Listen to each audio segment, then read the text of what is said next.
And then, did somebody just come in, or 17? Hello? Did anybody come in just now? Oh, I just see the chat, Julia. Perfect. Yeah, and if you guys come in like after, like I said, generally it doesn't take me this long to take attendance. I was just, getting into the swing of things. And yeah, if you guys come in late, then so usually I think it's listed on the syllabus. I don't know. Usually like past 5 minutes or so, I usually start marking people late. So beyond that, you want to just let me know when you come in. That way I make sure to mark you down. Because even if I see you, I'll be like, oh, hey, but then I might not. I might not mark it down. So yeah, always bring it up in voice or something, because I don't always see the chat. Okay, so yeah, dudes, thanks for coming. And I know I kind of switched the schedule on you a little bit there last second. I'm gonna share my screen. So I also was able to do. Let me see what my phone said. I was able to do a speed test of my internet with Wi-Fi. And I had like a download speed of 86 and upload of 140.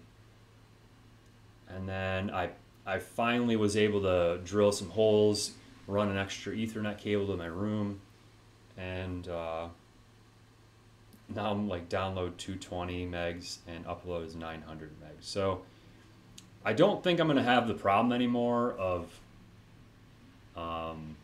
lagging out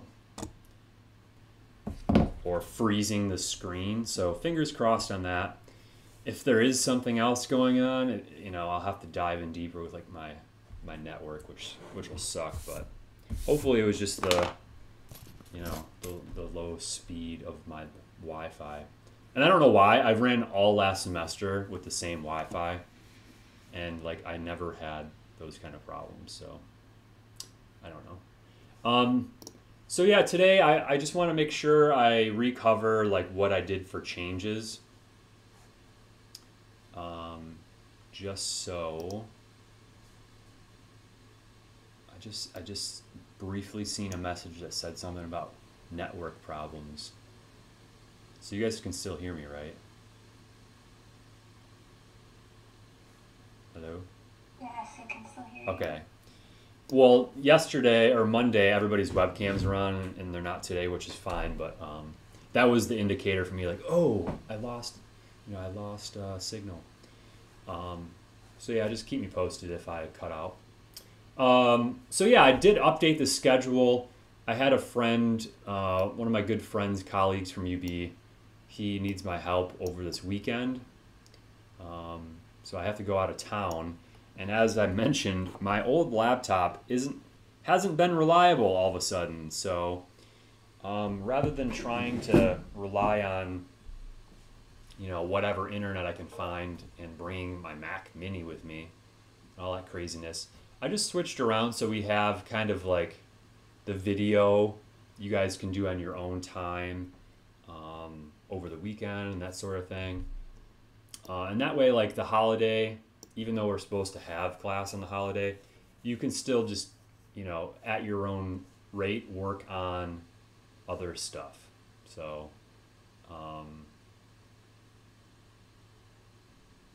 I don't know. I guess that's the best I could do for us. So let's see here. And I'll still be available if anybody needs to call me. Here we go. Wednesday. So, oh, is this the old link?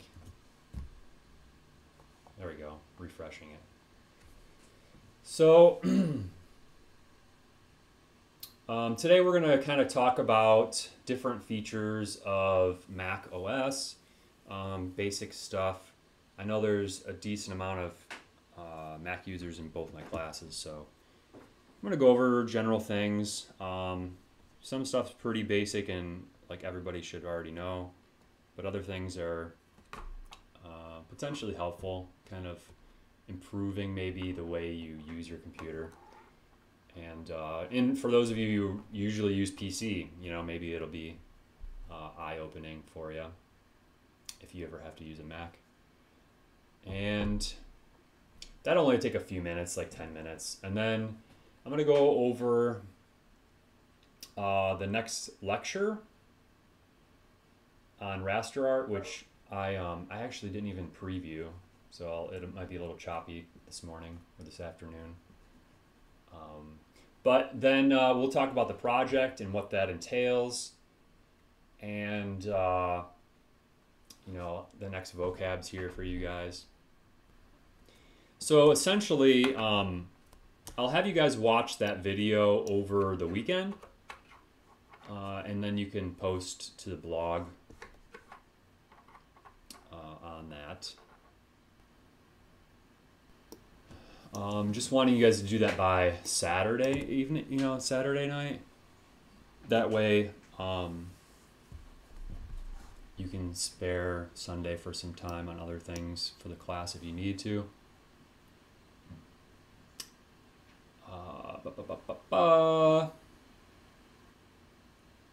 So yeah, then by Monday you should have. Oh, did I not retweak the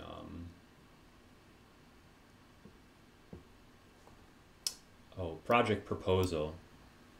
So I'll also add in here project, like when the project proposal is due. That way, the whole point here is like we should be able to go over the intro to the project, over this lecture on raster art. Then you guys can like get that video for inspiration and concepts, go out and kind of do your own research. And then the very first thing is always going to be for this class to like solidify your concept with a proposal. And then from that point on, you'll do sketches, and you know we'll continue to develop the concept. So even though we won't be meeting Monday, there's still a lot of stuff that you guys can be working on to get us ready for working in Photoshop. And once you have the concept done, yeah, you'll be working on these sketches. And I'm trying to think. Maybe I'll talk about these sketches here in a little bit after we're done with everything else. But there's examples of student sketches with, you know, expectations, and this link here that also talks about ways to approach thumbnail sketching. So this is like, you know, for those of you who are not really up with drawing, you know, me personally, like I can quote unquote draw, but I haven't drawn in years. So anything that I do that would be good just takes longer. But for this purpose, for this class, the whole point is just get like concepts on paper. So it's not anything in depth, like it won't take a long time. It shouldn't take a long time to actually draw these things out. It might be a little struggling to come up with the concepts, but more on that in a bit. And then next Wednesday, a week from today, we'll be testing out WebEx's new group breakout feature, and talking about your sketches and concept. So, oh, and then somebody contacted me, a couple people contacted me about Adobe. Is there anybody here that has not yet subscribed to the cloud? And I'm not like calling people out to harass you. I'm just curious because I've got some insight that might be helpful. I haven't subscribed yet. Okay, we have one.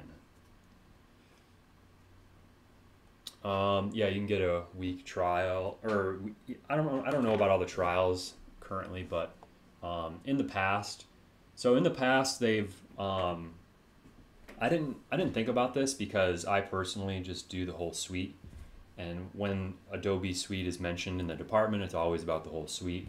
So I kind of, you know, forgot everything in terms of like, you know, payment kind of insight. But Adobe, I believe, does offer the ability to download individual programs and use them like at a specific rate. And somebody said to me like in an email, like $30 a month for Photoshop. So the point about that, the whole point about this is there might be the option for like testing a program, you know, like doing a trial of a program. And I think that's, you know, up to a month.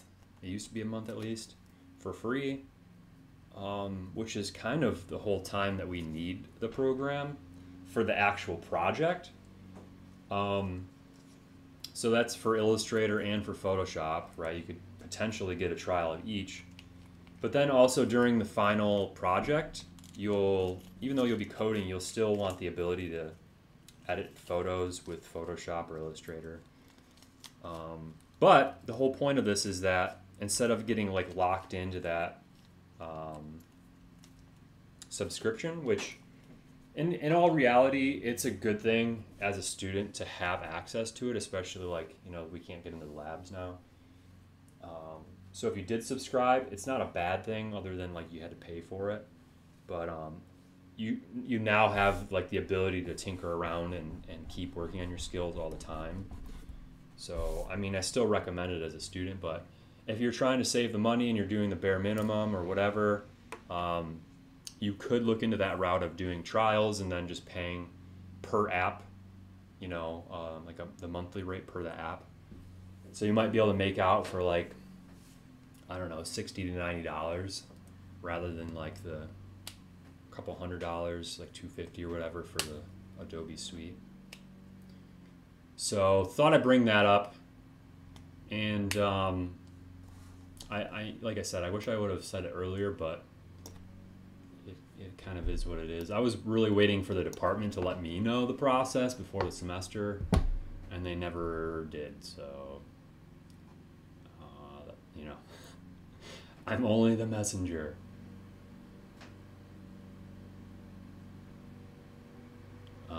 I don't know what you mean, close the monthly subscription and wait till we need it. Monthly subscription as... Close the monthly subscription. Monthly subscription for one program? Is that what you're talking about, Jillian?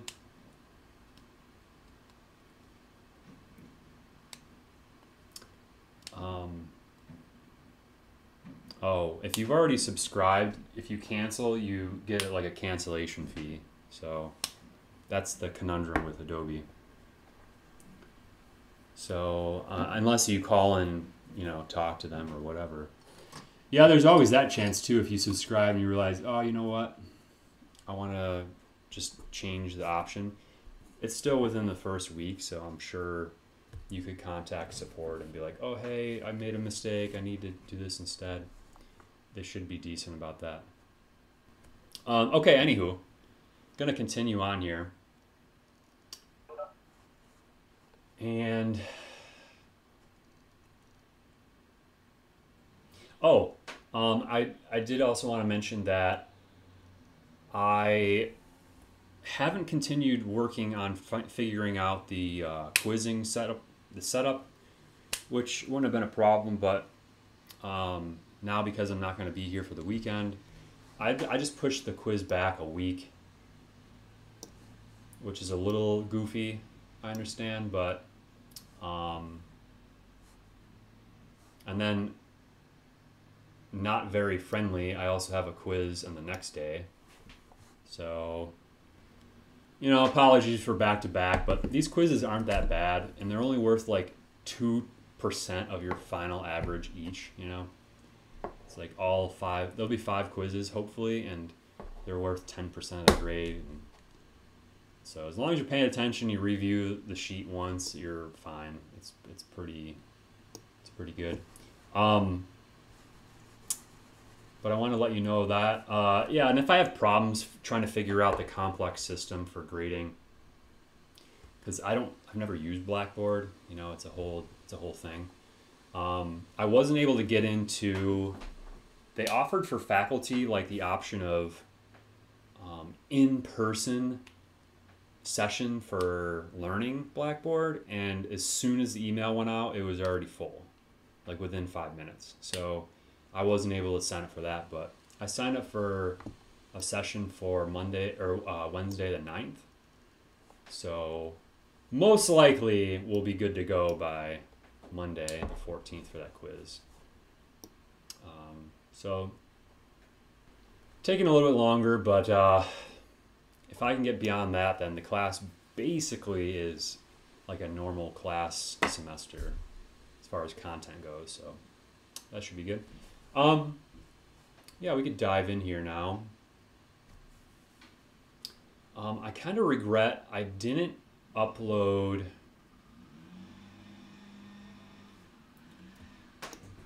so on the project page. This is these examples here, and then the examples that I showed you from like the previous student examples.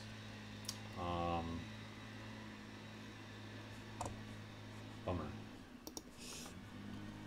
They are all from the art department. They're older.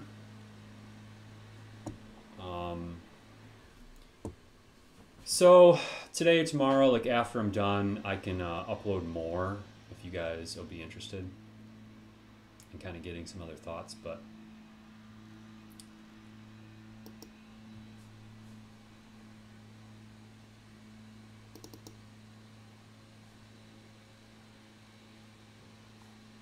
yeah, these are all, this is kind of like an older,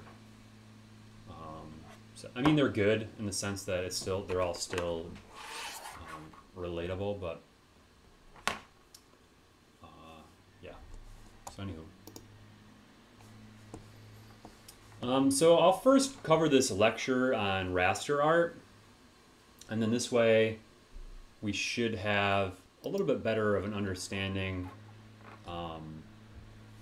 of the different kind of things we're going to be focusing on for the project, like, you know, the underlying kind of reasoning we're doing the project. And then I'll cover the actual, you know, project page and the requirements. And then a lot of you will probably still have questions. You'd be kind of confused as you might go forward with this project. That's probably going to be expected in the sense that it's a really open project, and you really need to have watched the video, you know, like the first video for the class first. That's why I normally have you guys watch that first and then do this lecture. So granted after you watch that video, things should start clicking a little bit more, but we'll kind of reach all these different bridges as we get to them. That is not a correct saying. I'm trying to multitask here. One moment, pulling up my lecture on my other computer.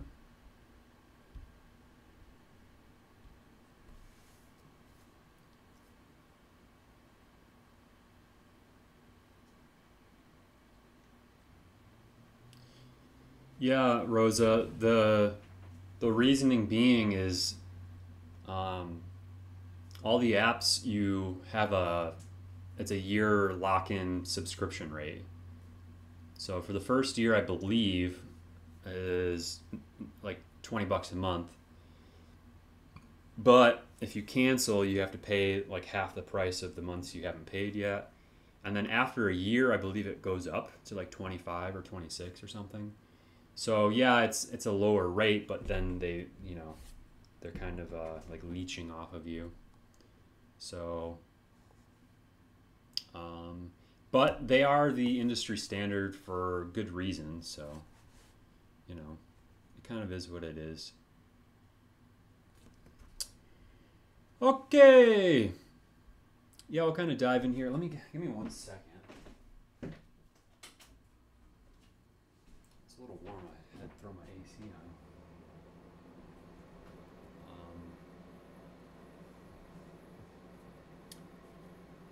Okay, yeah, so this lecture here is just going to give us a nice basis on what raster art is and why you should use it, and also kind of covering other topics like color and file formatting and kind of that nitty-gritty stuff as well. But as we go on, you know, this is one drawing program that we're covering, and we're covering it for specific reasons. And some of those reasons won't be as evident until we get to the second drawing program, and you'll see the contrast between the two, and you'll get a better idea of like why Photoshop is meant for these things once we get to that point. So continuing here, if I can get this to load. So this will give you kind of like a general idea.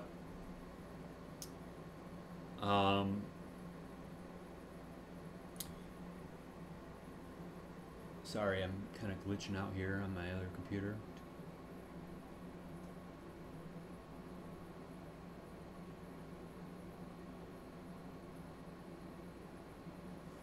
So yeah, computers in general are going to have a couple different types of images that we're focusing on for general uses.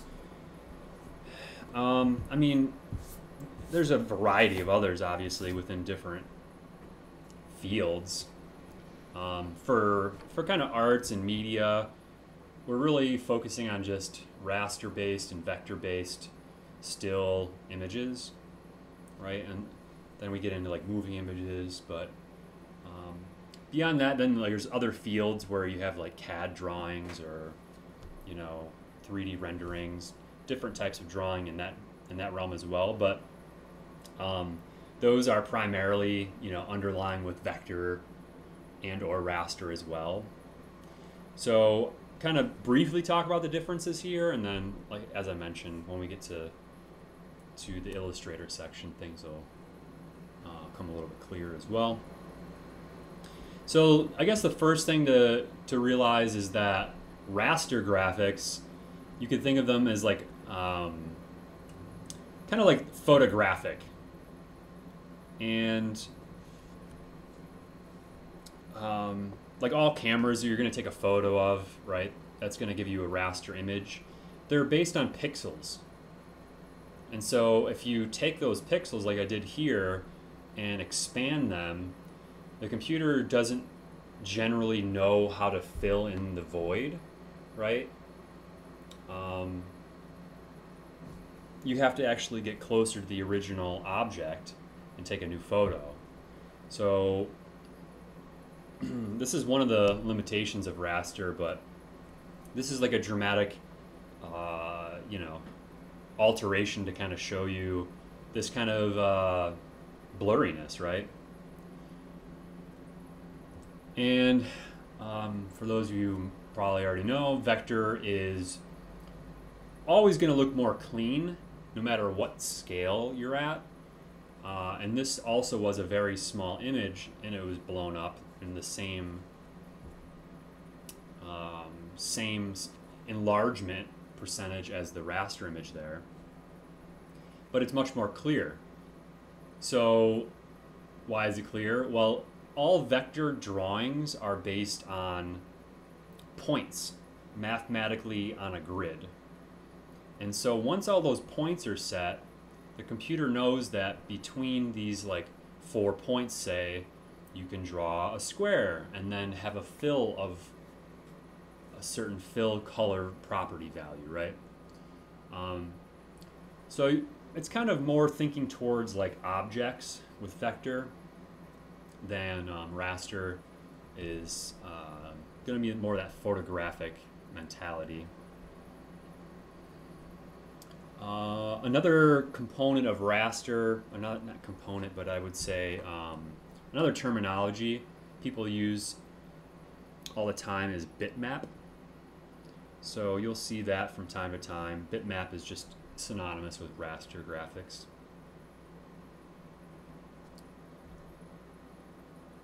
So here's like a zoom in, right? Smiley face. You can actually see these individualized pixels. And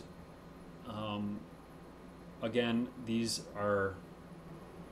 can't be right values. Every semester I think about this, like, wait, why didn't I change this? The values here are not the right colors, I don't think. Maybe they are, maybe they're close, but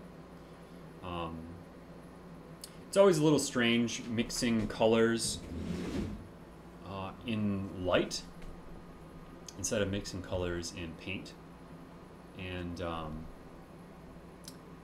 we'll get to that here in a little bit, like why that matters. But so as you can see here, each pixel has its own color value. And so when you zoom out, you get to see the overarching image, right? That's the whole general, premise of raster, pixel-based. It's just an organization of content.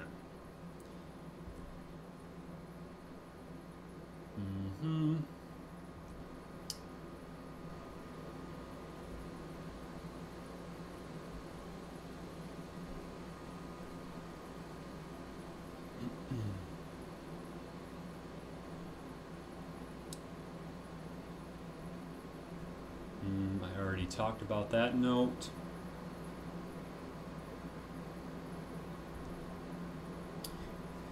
So yeah, as I mentioned, some of the different characteristics are obviously photographic in that they can reproduce fine quality, continuous tones.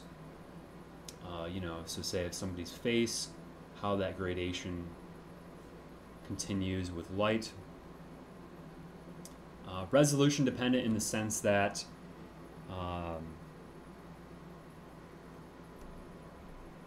they rely on the ratio for scaling.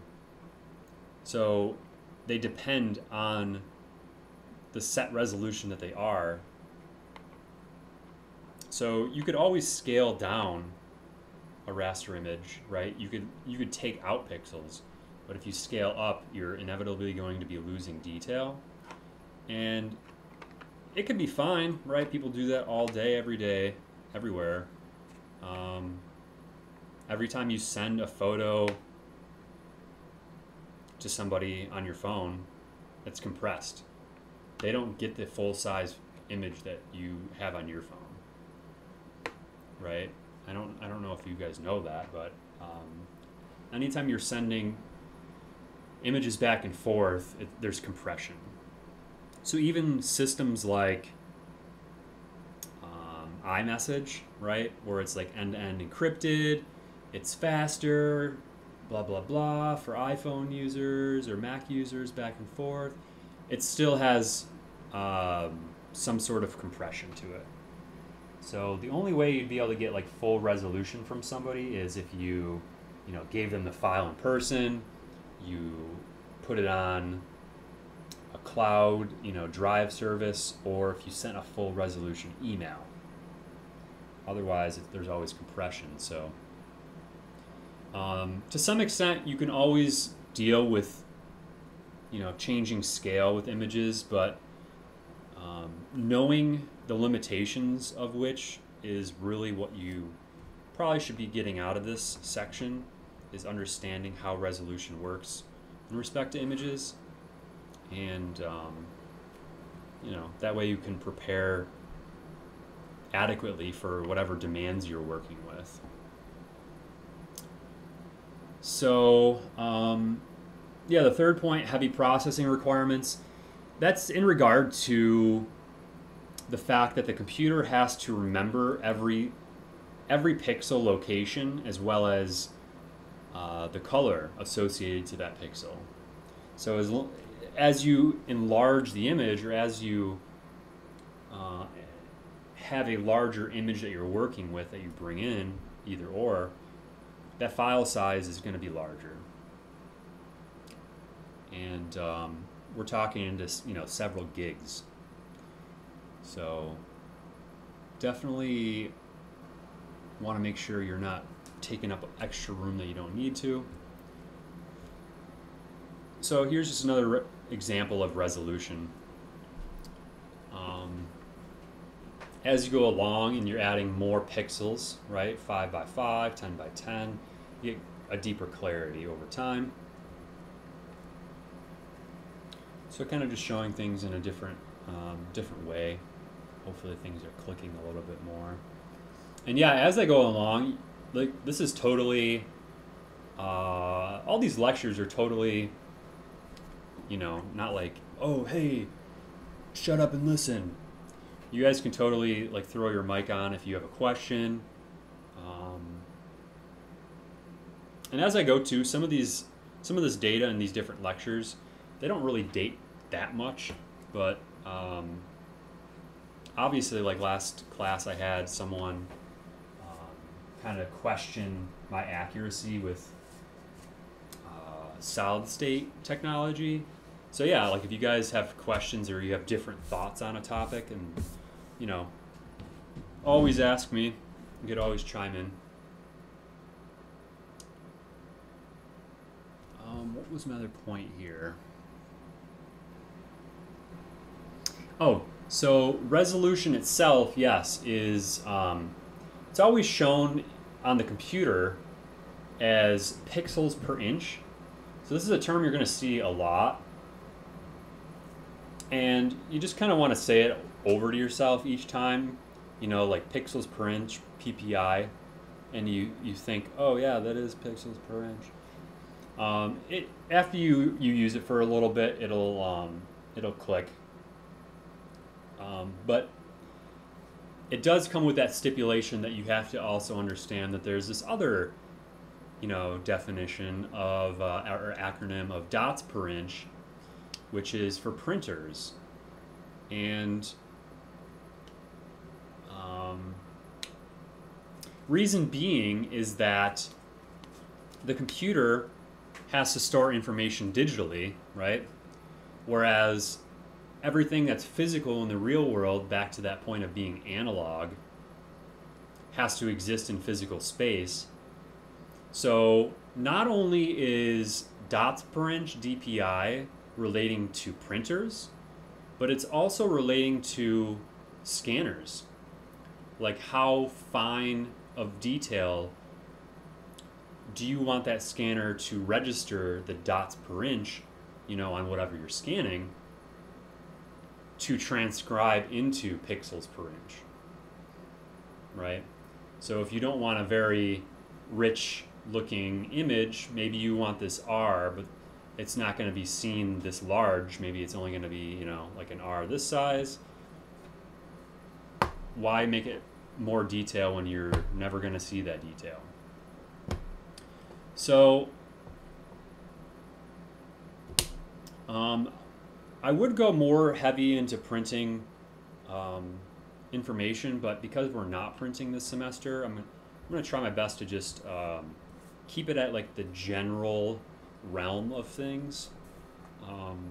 But I will bring up the point that just because we're not printing doesn't mean you shouldn't know about it. Printing, you know, if you ever need printing, you could always go to a print facility and those people are going to be able to help you. But it depends on what you're trying to get, and not everybody's going to have the same knowledge as, you know, like a true expert would. So you know, like for instance, I gave my dad a folder for his business of his logo, and he wanted to get an ad put in a newspaper. So the newspaper, I'm like, oh yeah, let me know what they need and I'll help you get them, you know, what they need.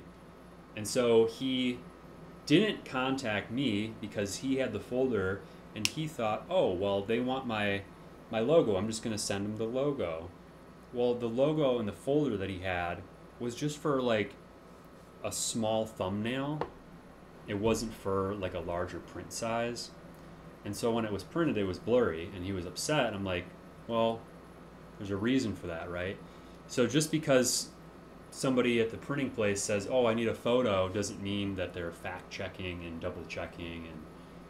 And so having some insight onto different areas is always going to be beneficial. Just like, well, even for school, right here in this class, like even if you're a film person, right, you're in media study, not for coding, but you have to take this class because of the coding. Like it's a requirement, you know, just like we all had to use graphing calculators, but we'll never probably use them again in our life because it's a requirement. But it's good to have the general knowledge. So that's what matters here. So make sure you kind of keep track of that as we go. So this is just a general concept. And the accuracy isn't exactly there, but it gives you guys a sense of what's going on. So if we printed this image out right here at 1 inch by 1 inch on a piece of paper, and the pixels were 300 pixels wide and 300 pixels tall, right? We just multiply the two, and we get the actual area in pixels, which translates to a megapixel. And I don't have the reasoning for that. I've never needed the reasoning for that. But it's just to give you a sense that megapixels are based on actual pixel count, right? Which everybody's got some degree of an idea of that, I would imagine.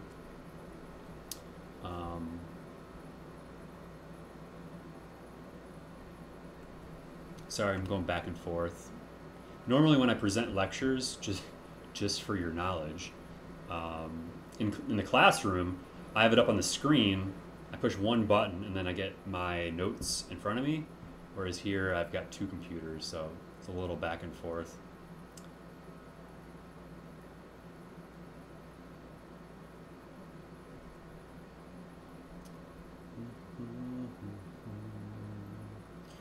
So, just to kind of follow this point here,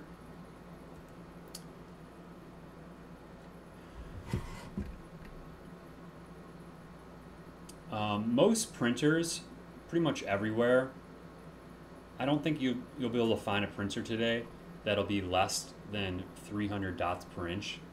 Like the capabilities of printing 300 dots, you know, per inch, which is 300 wide by tall. 90,000 pixels in 1 inch.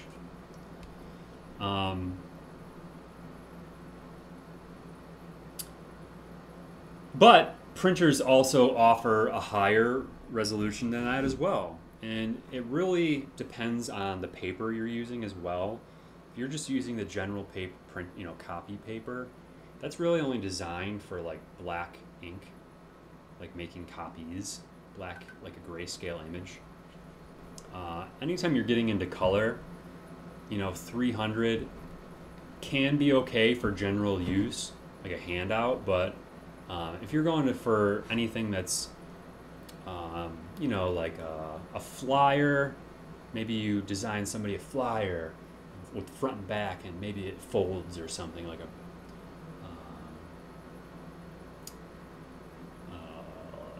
what do you want to call it? Brochure, right? Like I've done that before. I got paid to make brochures because somebody needed it. You would want to make sure you have the right paper stock, and you're probably going to want to be figuring out what resolution are they able to print at. And then, you know, you find all these kinds of things out before you start your project, if possible. That way you can prep accordingly.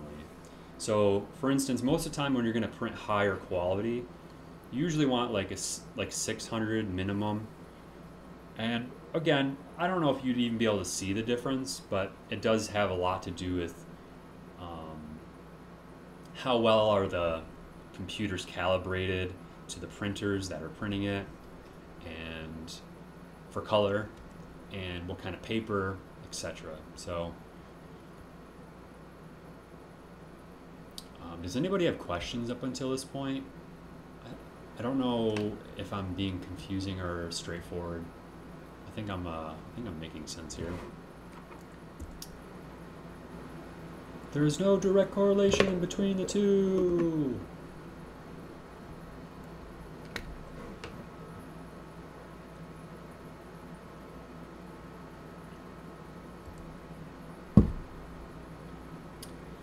So again, if we say take a scan of these leaves, they start out with a specific number of pixels. As we zoom in, well, zooming in, technically we're not expanding the pixels, we're just making them bigger on the screen. But if we change the image size, right, if we're actually wanting the image to be like larger in inches, and increase the amount of pixels in each of those inches, then it would kind of look like you're zooming in to an extent, in the sense that, you know, we're replicating pixels and it'll start to look blurry like this.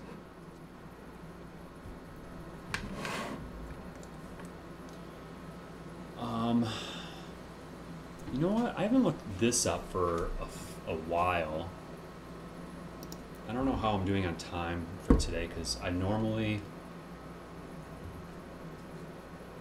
have things planned pretty well per day, and today I kind of jumbled stuff together. So let me look this up so we all know. Standard web used to be 72, yeah. This has been the standard forever, since like I started using computers. So just like I mentioned, the standard for printing is always going to be 300 you know, dots per inch. For web use, we're never printing, right? We never need that analog, we're never tapping into that analog space. Therefore, everything that we're displaying on a screen doesn't need to be higher resolution, because every time you have a larger resolution file on the web, it takes longer for the user to download that to display that. So I always like to make sure I let you know of both ends of the spectrum here and why they matter. So obviously either way, you know, if you're designing for web or for print, raster graphics are going to take up space, so it's always good to have the lower end of what you need, you know, accounting for future use, of course, but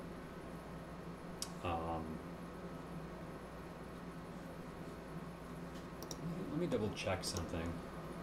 Past month maybe. I'm so surprised this has not been changed yet.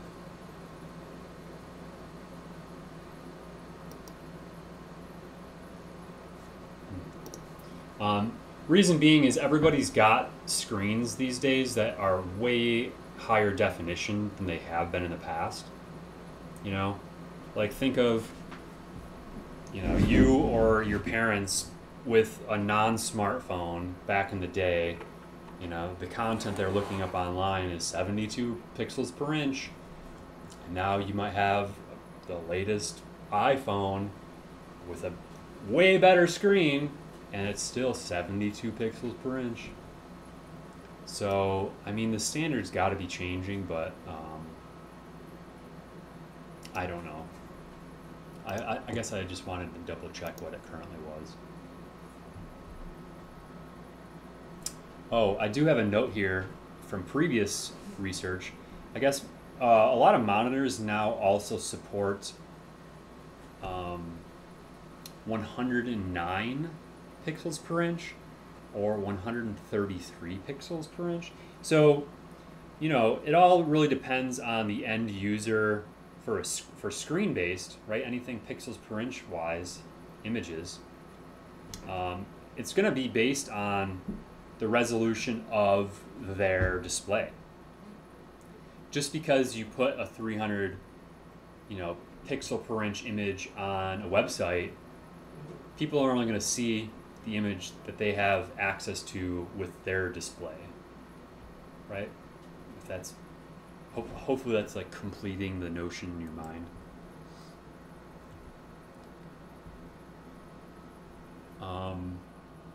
So interpolation is probably the most confusing element of this topic of raster art. So I'll spend here a second, and if I think about it when we're in Photoshop, I'll bring it up again. But so I mentioned, what if you want to take an image that you brought in from the web or from a scan or something, and you realize, you know what, this is too small. I need to make it larger. Well, there's different ways to enlarge the image. And it's slightly confusing until you've used it a couple times.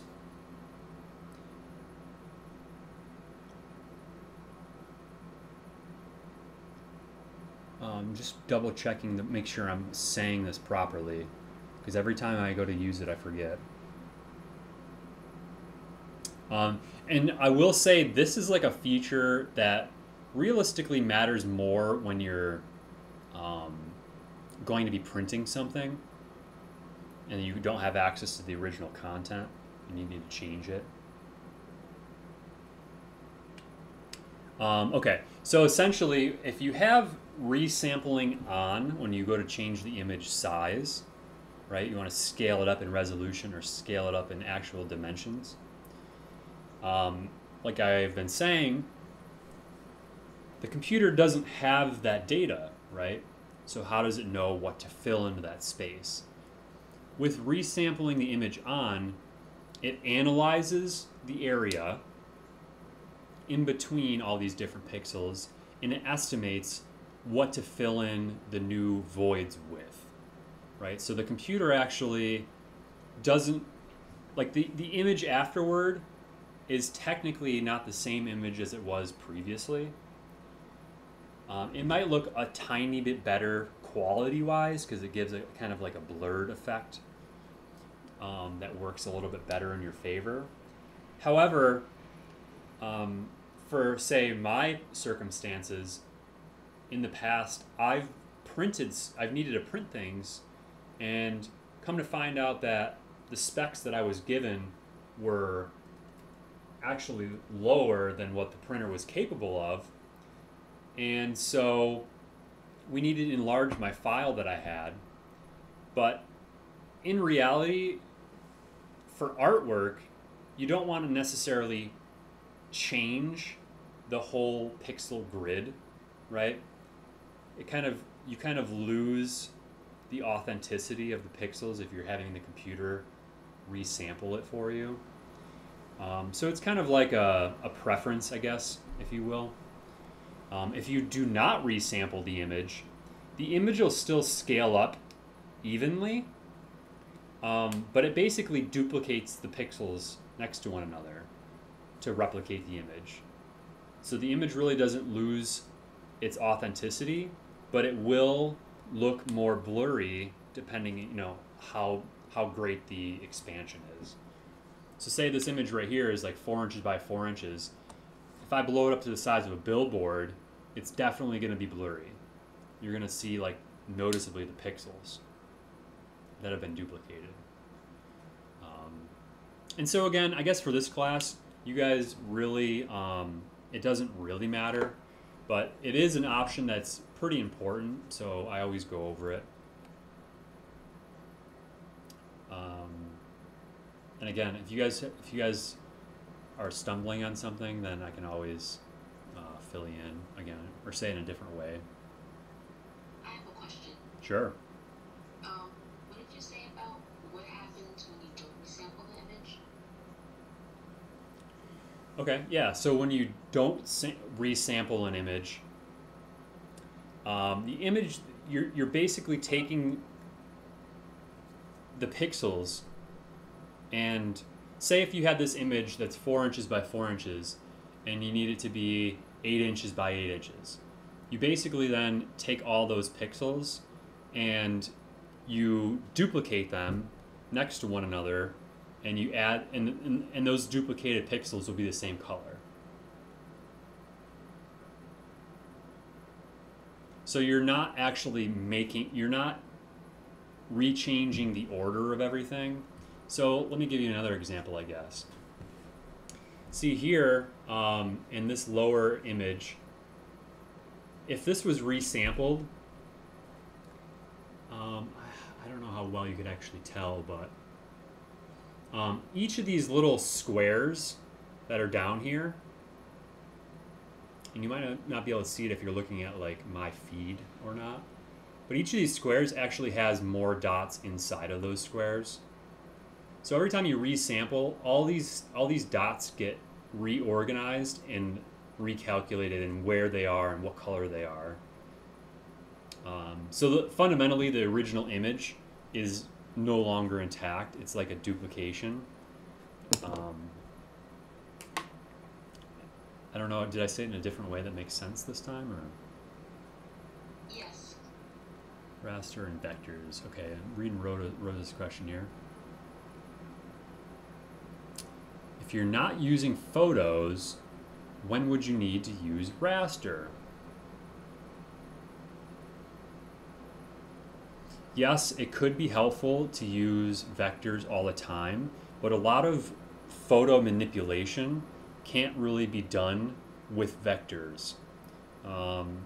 Vector programs like Illustrator have been beefing up their capabilities the last few years, and I actually haven't spent the time to sit down and play around in there. That's like something I did when I was in undergrad. I would just go in for fun and into a program and play around and just, you know, see what I could do for fun. But so say for instance, you create a star or, you know, a circle with a vector. That's a very small file size, right? You could then, like in the past, you've always really been able to make a stamp, and then you could stamp that custom circle everywhere. But so say if you have this huge circle and you want a pattern overlaid onto it, well, they've incorporated the ability to make patterns and then apply patterns as like a skin. You could overlay texture gradients now. You know, so they're slowly incorporating more and more features, like a drop shadow, right? A drop shadow is realistically like a raster-based image with all these little black dots. You know, that kind of change in transparency. But it's actually a feature now in Illustrator that you can have on. So fundamentally, you're always going to be looking at raster images, even if it's in a vector program. You know, the feature is still a raster feature. So I guess like the direct relation is a little blurred because it's really not that Illustrator is gaining the ability to make vector-based gradients. It's still like a raster, just using raster in a gradient or in a vector program. So it really just depends on what type of content you're creating. And this is usually stuff I talk about the second lecture, but it's fine now. Usually you'll be using vectors for things like cartoons, graphic design, things for like using type, a lot of solid colors, and rasters is going to be dealing with a lot of images where you have the ability to have all those different pixel qualities, tonal qualities. So might still be a little bit vague, and we could always touch bases on this again. But again, this is probably another one of those circumstances where you won't truly know until you start playing around with the features, where it starts to click a little bit more. Like in Photoshop, we're going to have the option to have, you know, two images overlapping one another and then blending them together in different ways. Well, that's not really directly available in vectors, at least in real-time manipulation. You could always expand an image that's, you know, a photograph into vectors, but vectors is basically like objects. So once an object is an object, it's a little hard to manipulate. So that's why we do the two different programs, so you guys get to see the differences and how they can work in your favor depending on what your needs are.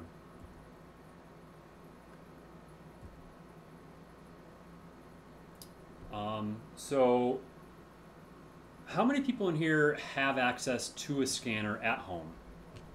Does anybody have that? Yes. Okay, we have 3. Anybody else? I do. 4, 5. Okay, 6.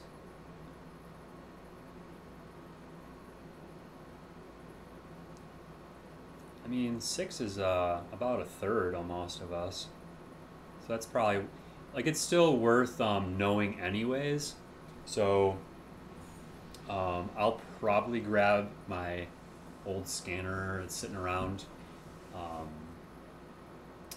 for, not today, but for a different class day. I'll let you guys know on the schedule and give you a demo. And that'll be really beneficial because one of the requirements I've enacted now for this project is that you need not to use just all content from the web, but content from different sources. So you know, like scanning is a source, taking a photo, obviously, if you don't have a scanner. But scanning is nice in the event that I guess we'll talk more when we get to that point, but you'll get to see a lot more clarity than you would just grabbing a photo off of, you know, offline. So it's fun to play with and it's fun to integrate into your project. So yeah, we'll talk more about it later.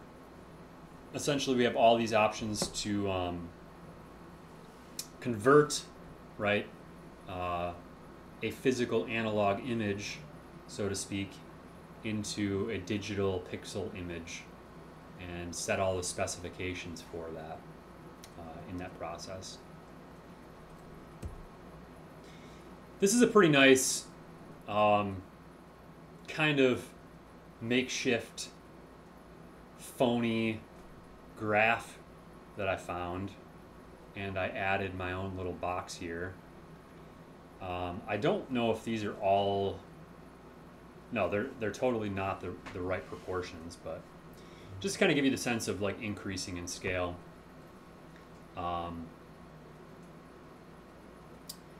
Shows you like the pixel capacity of the different cameras in different phones.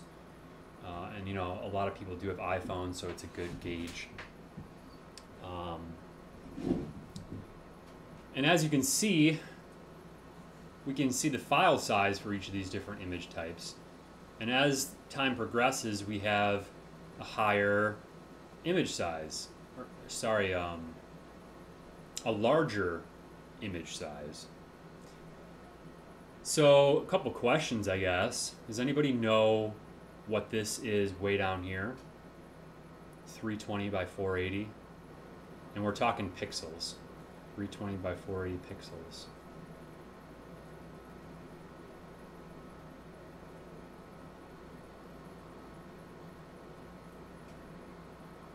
Anybody?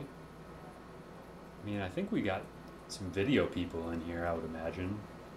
I think video people would know this. Would that be standard resolution? Yep, that is SD, standard definition. This is what was the standard for cable TV for the entirety of your parents' lives. At least growing up, or I don't know, I don't know how you want to put that. Let's say until HD came out, right? Which was, I don't even know, in the 2000s, 2005, I don't know, 2008.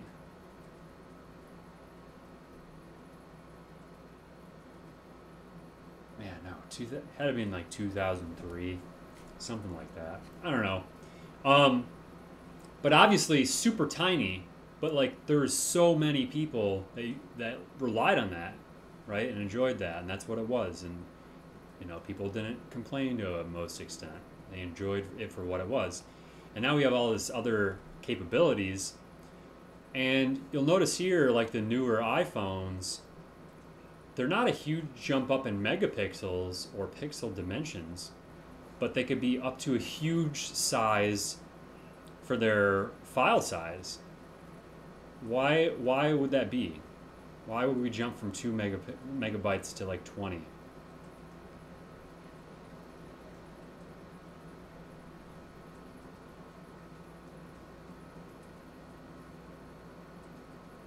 Because there's the increased amount of pixels increases the size. Well, it does, but you can see here, like so say 1600 by 1200, and then 32 by 24. That's about double, but the increase is about 5 times as much. Whereas now, this increase is less than double, and it's way more than 5 times as much. So I don't know if you followed the logic there, but it's not increasing proportionately in pixel dimension, you know, according to that alone. There's some other reasons why a phone camera would have larger file sizes.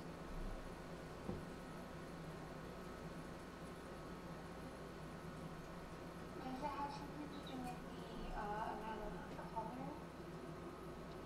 color? Yep, that's one reason. Color has improved over time. Anybody else? Something to do with video? Give me 1 second.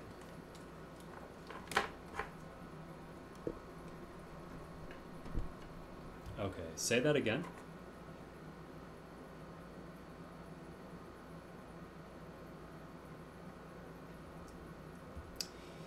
So, not necessarily videos themselves, because this is based on photos, but the newer phones do allow like live photos on the iPhones, at least, where you have like a tiny video clip stored in the photo itself, right?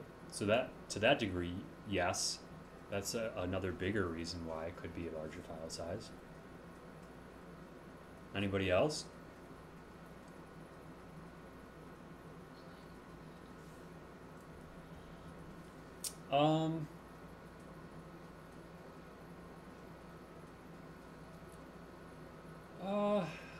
I don't know if that's accurate or not.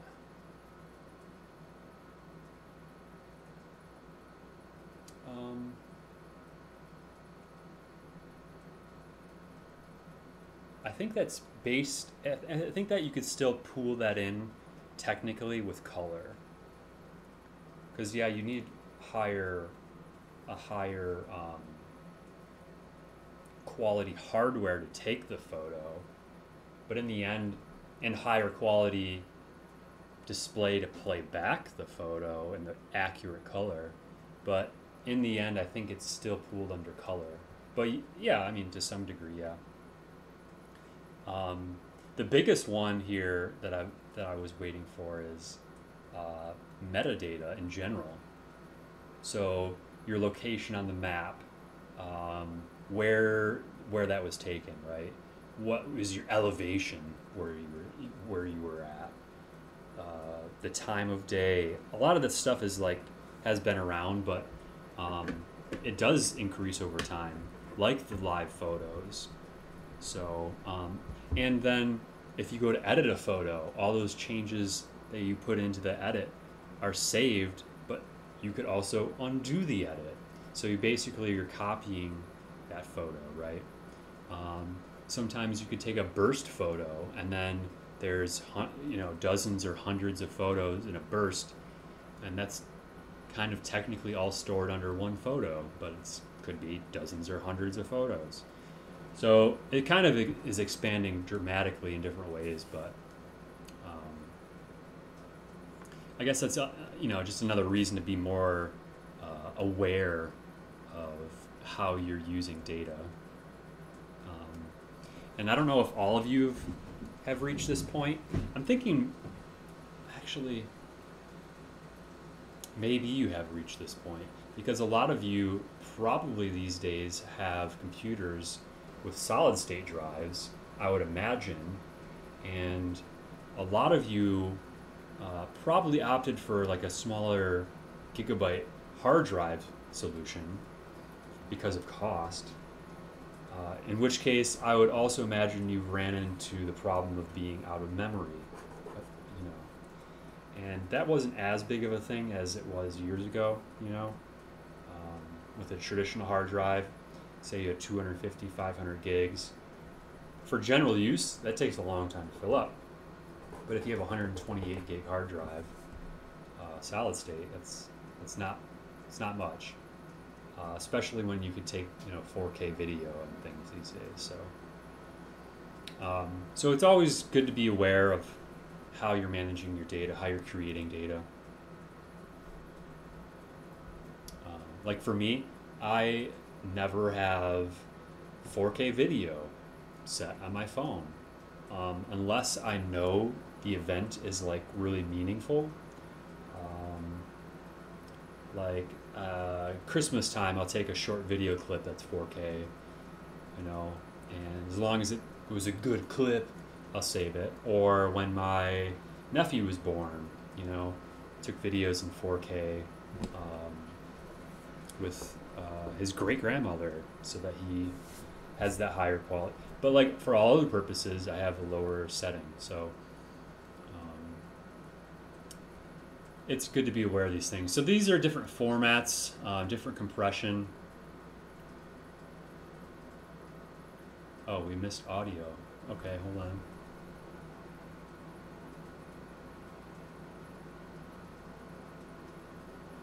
Damn. That's not good. So that was the first time I got cut out. And that was over an hour. It was like an hour and 20 minutes about. Okay. I'll have to try to run some diagnostics on that. Essentially, I was just going into more detail about being more aware of how you're creating and saving data to save space is all. Just kind of rambling, actually, if you want me to be truthful. So file formats. If we break down what types of image formats there are, aside from it being, a raster-based image or a vector-based image, those are really based on programs. Like, what is the program using to process your drawing, right? Your image.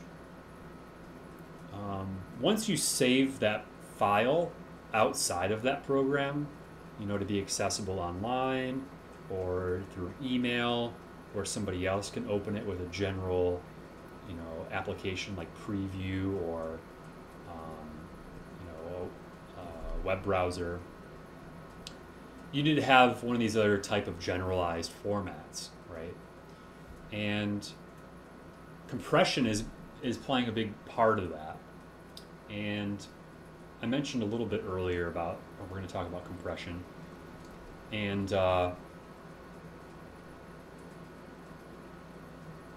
it's basically these two categories. You either have the ability of having a lossless image where you have the option of retaining all of the data, like every pixel, every RGB value, every pixel, color value. Or you could have it compressed, which would make this file size smaller, but strip away that detail. So you also have these other features within like a TIFF, or a TIFF is kind of a standardized format for printing. It's basically like a PDF, same kind of quality features. Especially because PDF has been more triumphant over the years as it becoming a standard. But these have the ability at altering how much of that clarity you're losing, right? I mean, you could also alter the clarity of your Photoshop file itself, but realistically, it's always going to be whatever you have it at.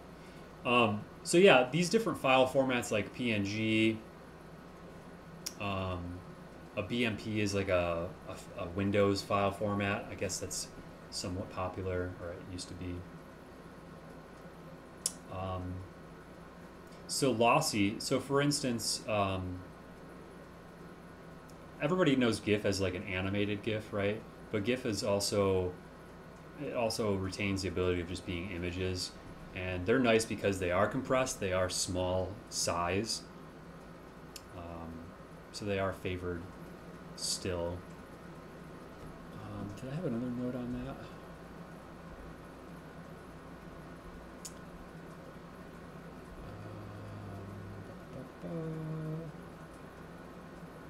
that?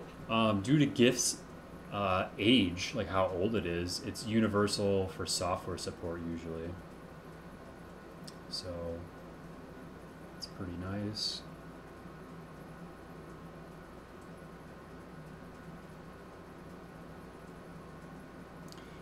One nice thing about PNG over a JPEG, I think these are pretty relatable because they're pretty standard image format types.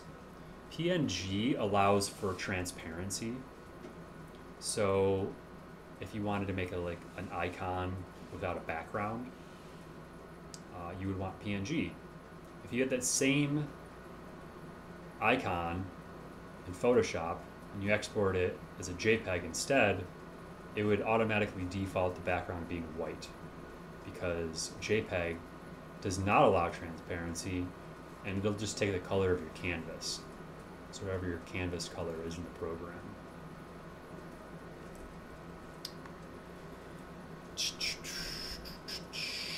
I think I want to keep moving along here because I think we're running a little bit low on time. So this is what I was talking about with color mixing.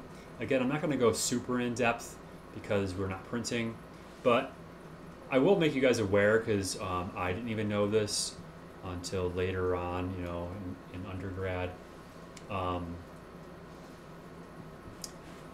Basically, when you mix, when you mix paints together, ultimately, or Play-Doh, whatever it is, you're going to be making a darker color over time, right?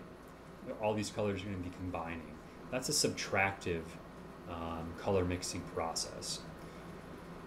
While mixing light together, if you mix these different colors together, they're going to generate a different color than you traditionally think. Not always, but a lot of times. And your screen that you're looking at actually right now, no matter what screen it is, has, do I want to say that?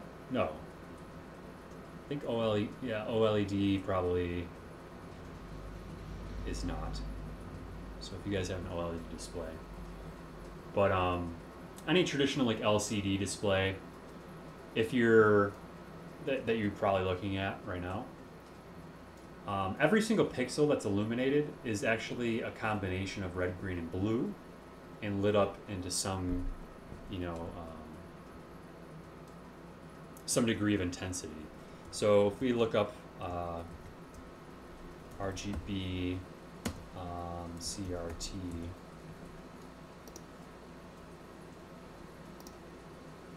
you know, you could see individual red, green, blue pixels on an old this is like a good example for seeing things, I guess, right?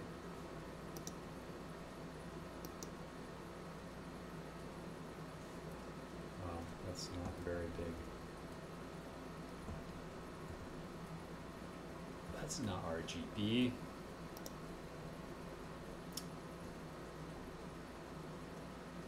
I hope you guys are getting the gist of this. I'm not finding great examples. Everything's video game. Right here, like an eyeball, right? So the degree of luminosity alters the tonal qualities. If everything's on, red, green, blue, you know, full brightness, then that's going to generate a white color. It's pretty weird. I mean, even myself, I did this for fun. This was a, oh, right here, RGB light, right? So it's pretty weird when you have the lights separated because shadows can be different. But when you have all three at the same point, you know, the center is going to be a white light. So the only other thing I want to mention about you know, RGB is the fact that we are going to have the ability to have oh, and CMYK is the standard for printing. I just want to make sure I make that clear. It stands for cyan, magenta, yellow, and black. K is black. I don't know, they didn't want B to be confused with blue, so they just made up K. That would have been the standard we would use for the first project, but we're all online, so we're just sticking with RGB. So RGB, we have these sliders, right, or different values we could put in. It goes from 0 to 255. So the total amount of color you could have of red, like a shade of red, would be 256 colors of each red, green, and blue, right? So if you alter all these combinations, you get like hundreds of thousands of different color options. And then grayscale is also important to be aware of. I like to be aware in my own design when I'm doing a new drawing for not just a new drawing, but a new graphic logo, especially. I like to change it to grayscale to see what it's going to look like when people print it. You know, because if you say you have like magenta and yellow overlapping one another, and they're important to see the difference when you print them, like, you know, are you going to see the difference? Or cyan and yellow, those are pretty close as well. Are you going to be able to see the difference?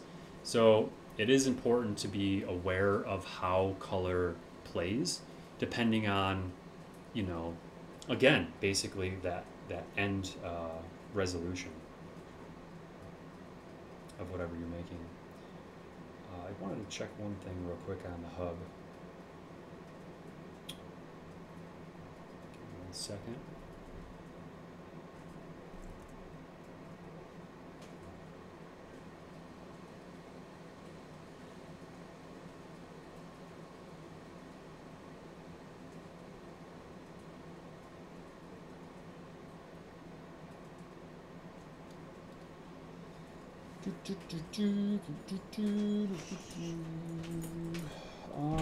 Oh, it is a 340. Okay, my mistake. So they originally had this in the hub as our class to 350. Is anybody in here actually on campus, or is everybody on their own computer?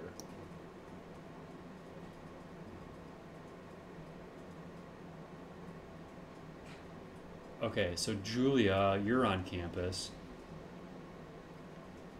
Julia, are you how about this? Is there anybody in here that is on campus that has to like get up and leave to go to another class in a different location on a Monday or Wednesday?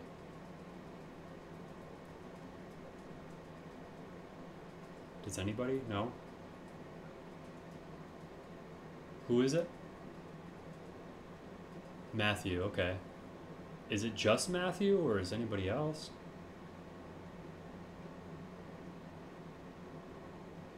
Because what I'm just gonna propose is, what does anybody have opposing to just having it go to the original time? Reason being is all of my content's designed for that extra 10 minutes, and it's more beneficial to you guys for having me for 10 more minutes. I mean, if Matthew can't stay at the end, that's usually fine because it's not a lot of time, but 4 weeks at 4. Yeah, so, I mean, if you guys have something dramatic, I think that's totally fine. You just give me a heads up that day, or like if I know Matthew's leaving, I'll understand.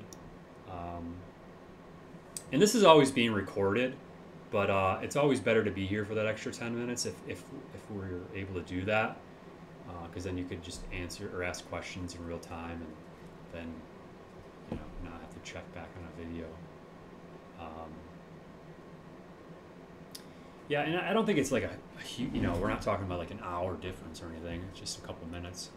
I mean, if somebody's super opposed to it, they could also let me know. I don't want anybody like silently going to the department and Michael, you have class at 4 online, or you have to go into a physical classroom? Yeah, that's the expectation. If everybody's online, like, it doesn't take 10 minutes to like switch from one Zoom to another. You know what I mean? Like, they gave the extra 20 minutes for being on campus, which is totally like within logic. But yeah, I mean, if we have like 90% of people or 95 like online, then to me it makes sense that we'll just keep up the extra 10 minutes.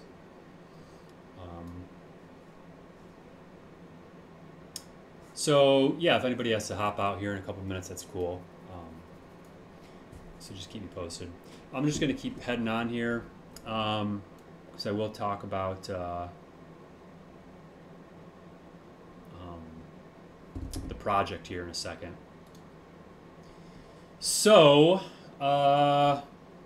color bit depth is also a big deal. All of you should always be using 8-bit. It's going to be the default. We'll never really need 16. It's just going to, every time you increase this, you're increasing the file size. So it's not needed. We're not dealing with high-end content here.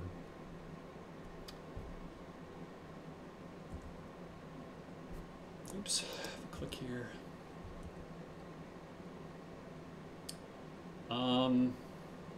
Oh yeah, this is just talking about creating a new file. You always want to just go through like the advanced features, see what's available. We're using RGB in this class, right, as a color mode, but also embedded in the file itself, like another form of metadata, is the color profile.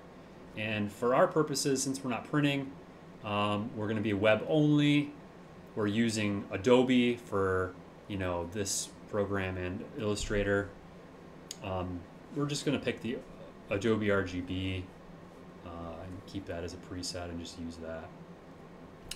If you get into color managing for printing, it gets like to be a tremendous headache, and you really need like the insight of professionals. But again, I guess there's always professionals there if you got a printer that has professionals helping you.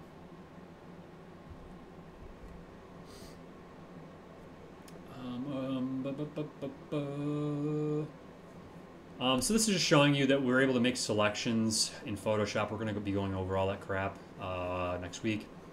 But one nice thing is the ability to alter the colors, alter the darkness, alter all these different principles about not just individual pixels, but selections of pixels. You know, not just single images, but maybe multiple images, or a selection that encompasses multiple selections or multiple images. So you can get to be pretty complicated with how the file is you're working on, but you could be editing it in a more simplistic way, you know, based on whatever you need. Say you go to print this originally and it's too dark. Well, do you have the whole printer formatted, and are you having somebody help you and this and that? Probably not. So you could just go into the image, take the whole thing, and you know, increase the brightness, and then reprint it, and then you may have solved your problem quickly. So adjustments are going to be a big thing we're going to be covering. Exporting is also something that we're going to be talking about. Because we're not printing this semester, I'm going to make sure that I'm highlighting and requiring you guys to not only be able to export a PDF for your projects, but also for Photoshop, I'm going to be requiring a web-saved version, and we're going to be talking about what that means. And I figure, well, if we can't focus on the importance topics of web or of printing, then we'll focus on the topics for web, which might be more relevant to you know, media students anyways.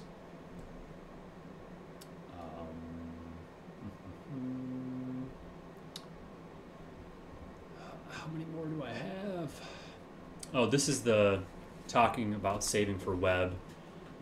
We'll be able to have the view of, you know, just looking at the original image, or two images up at once. So whatever your original images in Photoshop at the time, compared to the updated version after you've made some changes, right? You could change the quality and lower the quality.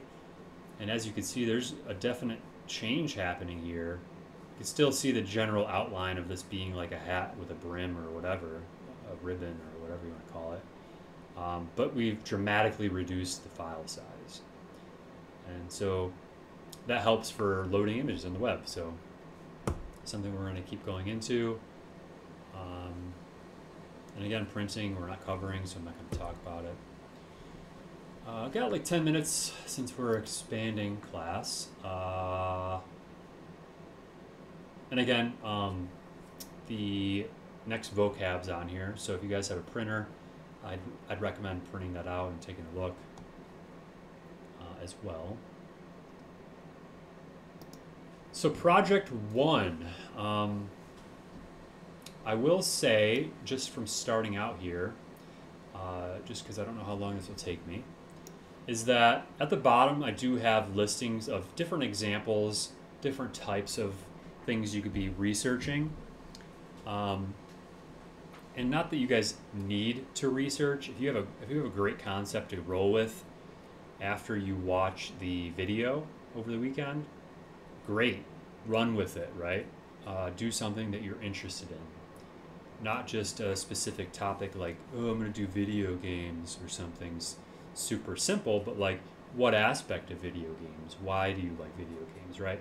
As long as you're doing something interesting that's you know, pertinent to you, you're going to have a lot more fun doing the project, and you know, hopefully then that transcribes to how well your project comes out. So we have some options, you know, to check out down here. This is the one thing I wanted to point out though. the grade sheet, I always give you this so you guys know how I'm grading you.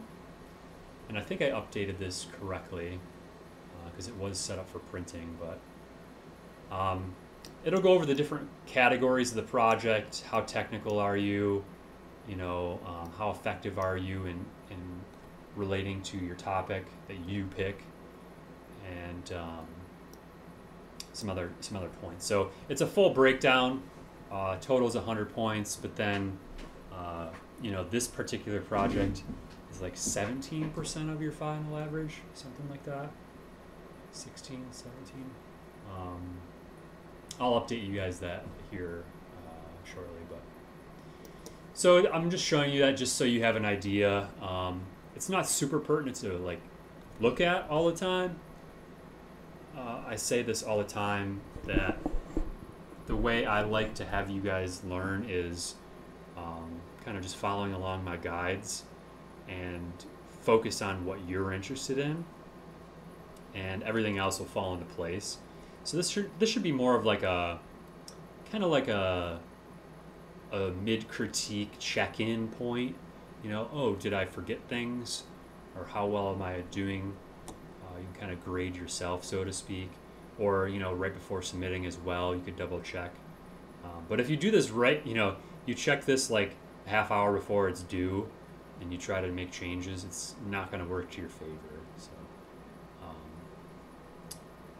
just wanted to throw that in there. So again, you guys are going to be able to read through this just like a syllabus or something, but I'll kind of breeze through this. The project's called Synthesize Meaning, and it's an exploration of the impact of digital communications when images are recombined and reprocessed, blurring reality. You're going to find images and also gather images, and the original meaning is going to be evolving as well. So that shouldn't distract though from like your proposed meaning. Whatever you come up for a proposal is going to be like your underlying kind of I don't know, calling card to your project, right? This project is more about having fun, playing around, testing the waters, whereas the Illustrator project is going to be more specific on how well does your image relate to your proposal, you know, to your statement of your project. This is going to be more in flux, so it will be a little bit confusing in terms of like, well, what do I do it on? But that's gonna be a thing. In my undergrad, all of my projects for these types of courses were very specific, and like it was always with content that was delivered to me by the instructor, and like I didn't save those images. I don't care about, like this whole point is to get you thinking, and how do you start from an idea and evolve that to a finished piece, right? So it will be a little bit challenging to get going in this realm of generating content, but you just have to keep up with it, and it'll work its way through. So essentially, we're generating montages, right? We're combining and repurposing content. So there will be a theme associated to this, and you get to kind of choose which theme you're striving for, right? And that'll evolve over time as you work and as you gather content, but in general, it should be dealing with hyperreality or simulacrum. And these are terms you could look up if you need more insight on them. Essentially, hyperreality is going to be things that appear more real than real. So, like, if you look at somebody's face super close up, you're going to see their pores on their face, right?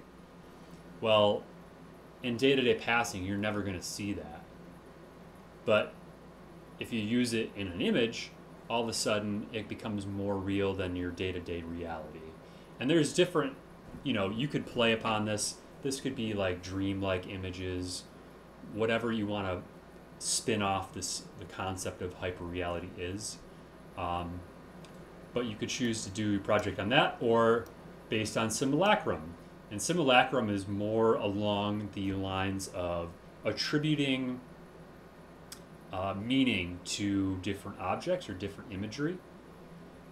And that can be kind of relating to, I don't know if any of you know this, but like traditional painting at one point in time, different color was used to have different meanings, and different objects were utilized to have different meanings.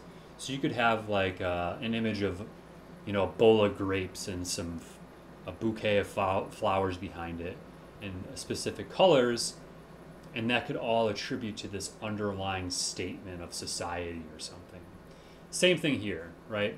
And again, this is based on your concept. So whatever your proposal is, what is the underlying meaning of these situated objects towards your proposal, right? So that's it. That's the whole thing. You're going to be coming up with a concept first after you watch that video.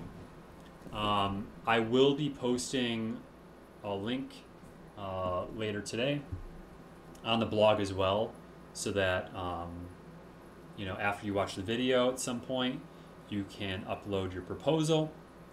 And then then you'll start on sketches.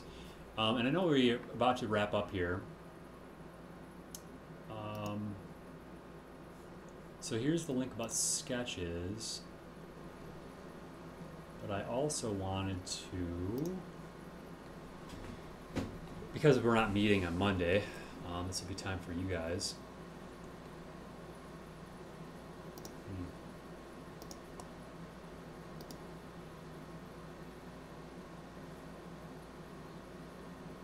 Yeah, I mentioned that at the beginning of class. I didn't. When I changed the stuff around, I deleted it, but I didn't put it in a new spot. I'll say proposals are going to be due.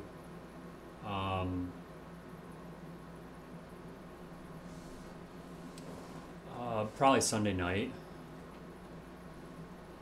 So that way, like after the weekend's over, Monday you can get to your sketches.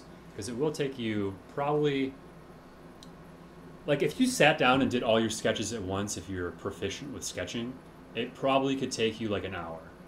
But for most of you, it'll probably take several hours of like sitting down, thinking, leaving it for a while, doing some research, getting a new idea, coming back. I just wanted to show this to you guys before you leave. So in the past student projects Google Drive link, I do have sketching examples, and I put in here notes for the names so that you guys can get an idea of what I'm looking for. So this one is, these are good sketches, right? But they really need less detail, and they should be drawn in marker. Okay, so that's the note there. This one is good, but there's no room for notes. Meaning you should have, little squares with room on the outside to have a note and draw a line, or, something like that. This one's mediocre with sloppy handwriting. This one's poor because there's no frames. There's no notes. You don't know where one image starts and one image stops, right? This one's very good. Could have dealt with a little less writing, right? So these are just kind of to give you a concept of, you don't need this much detail. You just need to convey your general starting idea. So that's it for today. Hope you guys have a good holiday weekend. If anybody has a quick question, you can hang out and ask me. Otherwise, I'll see you next Wednesday.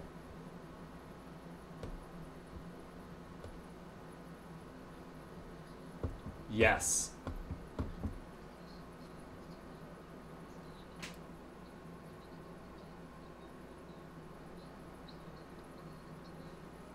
Yeah, yeah, if you can. A lot of places don't have it, but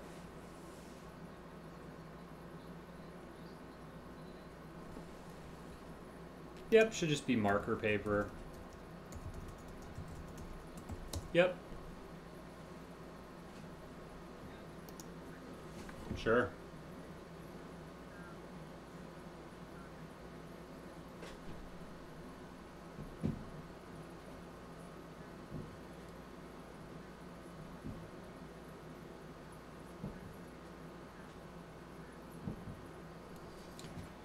Yeah, so I guess generally, this is a new thing. I've never had to be, in this seat, I guess. But, and it didn't really dawn on me until this just now because somebody else mentioned it in an email. But a lot of students in this program, like, have to rely on Adobe for other classes as well. So the general consensus has been like, even from the department, like, oh, well, they'll have to get their own Adobe Suite subscription. So I've just been relating that, but there is the other option of just doing a monthly rate for individual programs. And if you did that, it's going to be less money overall. You just want to have it for the whole year. You just have it for the semester for the class, but it's totally the cheaper option. So we will only be needing Photoshop, through this project, which is approximately like a month. I mean, you guys will start using Photoshop in the class on Monday the 14th, and then projects are due like the beginning of October, so it's like, yeah, like less than a month.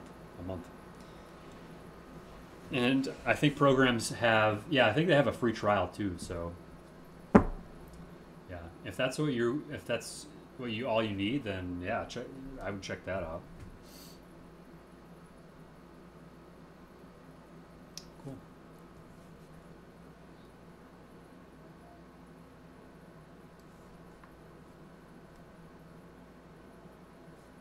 Oh, sure. So, I was gonna just start posting them on the schedule as well, but our WebEx recordings are just right at the bottom of this site. Yeah. Oh. You couldn't find it? So it's just on the schedule. Yep. Yeah, and it's just a YouTube link. Yep. And then to pair with that, the class blog also has, the questions. So I think the consensus is you have to like sign into a Squarespace account, so you can make a comment. That's pretty easy. You could sign in with like Facebook or something. Cool. Have a good weekend. Question? Yep. What's up?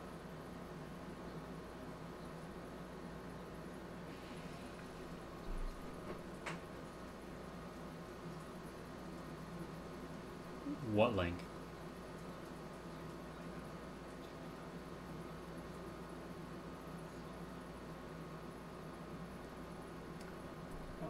Oh, you mean you don't have my URL for my website?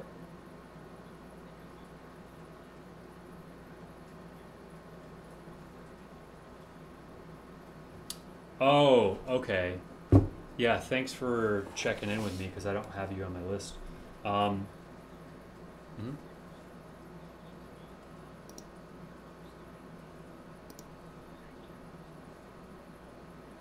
mhm.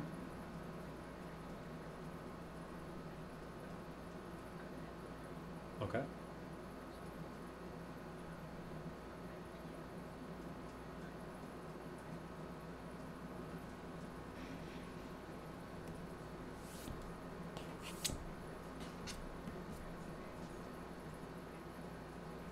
Oh, there you go.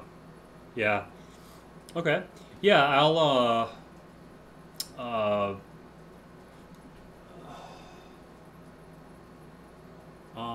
I'll just get on after my other class if that's fine with you, and update my roster, and then everybody that's new, I'll forward you guys the emails. So that should happen by like 7 o'clock. Cool. Yeah. Thanks for checking in. You too.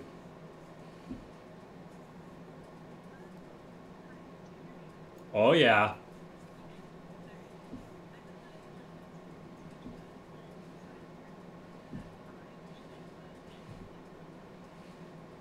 Um, it's probably fine. It's how. What's the dimensions?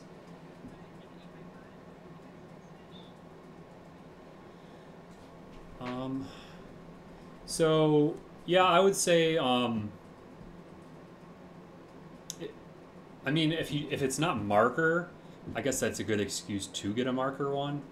Like $10 or $12 or whatever, on Amazon. I think that's all they are. But if you are set on just keeping that, I would probably break it up instead of doing. I think I'd require you guys to do like 3 thumbnails on one page and then 3 on another and then 2 on the last. I would just spread them out a little bit more. Like have 2 thumbnails per page and then just kind of breaking them apart so that they're not as tiny. Yeah, you as well. Thanks. Uh, okay, oncoming dudes. I'll be back here in a couple minutes.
Hello?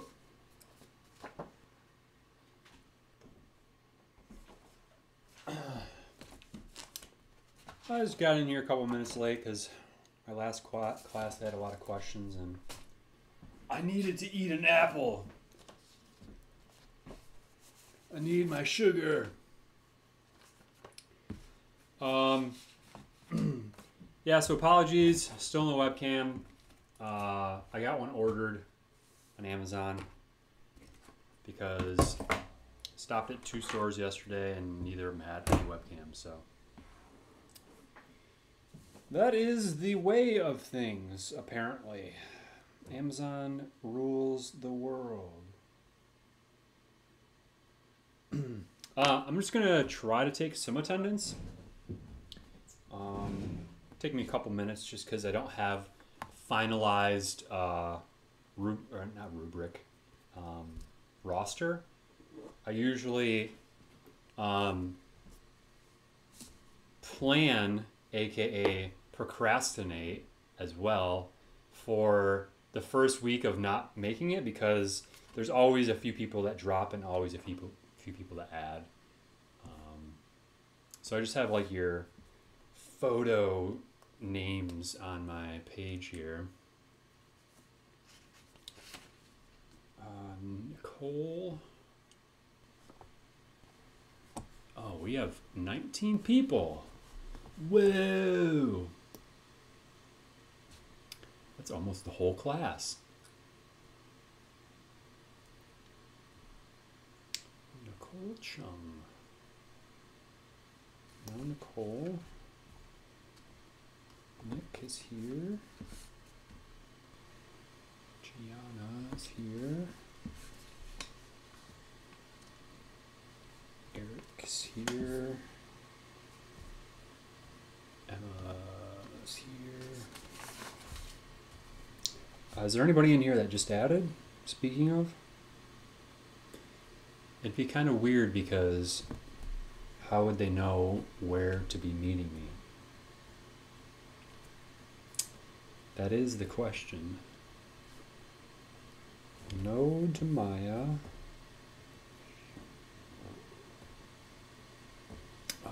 Tristan.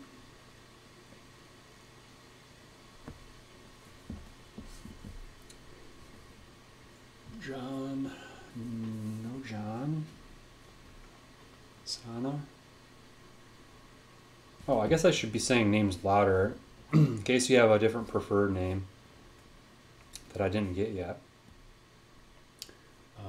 Julius is here. Brett is here. Calvin is here.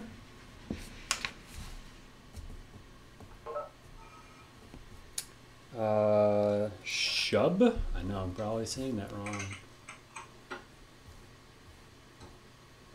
Shub. How do you pronounce your name? Yeah, that was correct the last time how you pronounced it. Shub? Yeah, sure. Shub. Yeah. Gotcha. Wilmer's here. Alex is here. Yeah, the other class, there was like 8 people that weren't there, but like 3 new people. And I didn't realize because I was like, why do we have, there was like 16 people in there. And then at the end of class, one of them was like, oh yeah, we got the link from somebody else. So one of you guys like gave them the link. Yeah. Because that's a good point. Like, how would they know where to meet me? And actually, come to think of it, I probably should email Bradley and be like, oh, hey, if you're adding people in, you probably should, like, you know, have them contact the instructor or something. Because, like, how would they know where to find, you know...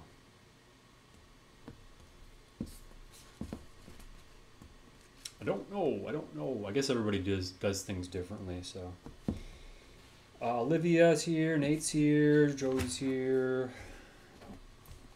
Alyssa's here. Dylan's here. Izzy is not here. Oh. I believe Zinyi is, she's different time zones. So this is like 5 a.m. for her or something. So she's sleeping. So yeah, I already recorded the previous, oh wait, it's still going. Ha, I'll stop it.